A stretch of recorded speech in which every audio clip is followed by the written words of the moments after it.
Trump had a long history of extramarital affairs. It seems unlikely that another one would have swayed voters.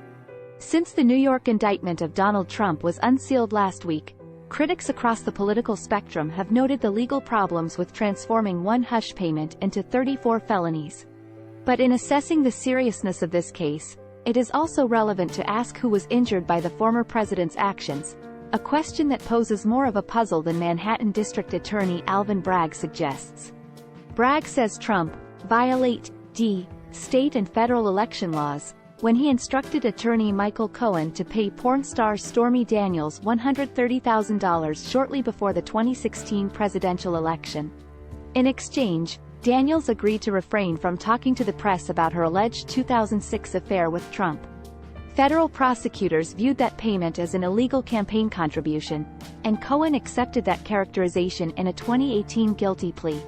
But that plea hardly proves that the Justice Department's interpretation of the law was correct, since Cohen, who ultimately received a 3-year sentence, was facing charges that could have sent him to prison for decades.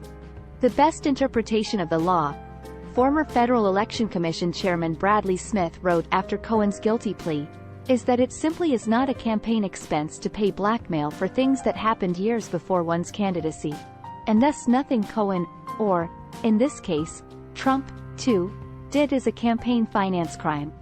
At the very least, Smith said, it is unclear whether paying blackmail to a mistress is, for the purpose of influencing an election, and so must be paid with campaign funds, or a personal use, and so prohibited from being paid with campaign funds. Even UCLA law professor Richard L. Hasen, who is skeptical of Bragg's case but thought there was enough evidence to federally prosecute Trump for accepting an illegal campaign contribution, concedes that proving he, knowingly and willfully, violated the law, would not have been a slam dunk. In any event, federal prosecutors conspicuously declined to try, even after Trump left office and Merrick Garland replaced William Barr as Attorney General. Assuming the Justice Department could have made that case but for some reason decided it was not worth the effort, the question remains: who was victimized by the hush payment? Bragg thinks voters suffered because they were deprived of damaging information that might have influenced their choice between Trump and Hillary Clinton. Yet Trump had a long, widely familiar history of extramarital affairs. It seems unlikely that yet another one would have swayed voters who were otherwise inclined to support him. Suppose Trump had used campaign money to directly pay off Daniels, as the Justice Department's theory in its case against Cohen suggests he should have, rather than using personal funds to reimburse Cohen. The result would have been the same. Daniels would have kept quiet for the time being, and any scandal would have been postponed until after the election.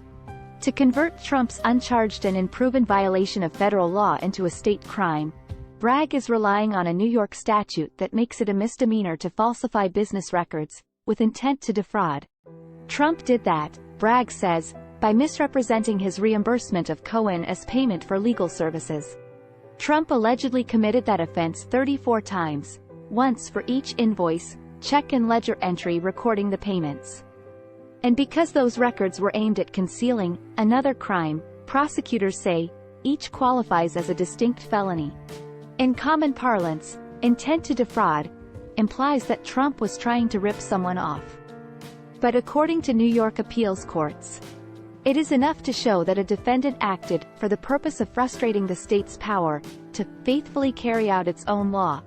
The victim, in other words, was the government, which had an interest in prosecuting debatable violations of state election law that hinge on debatable interpretations of federal law.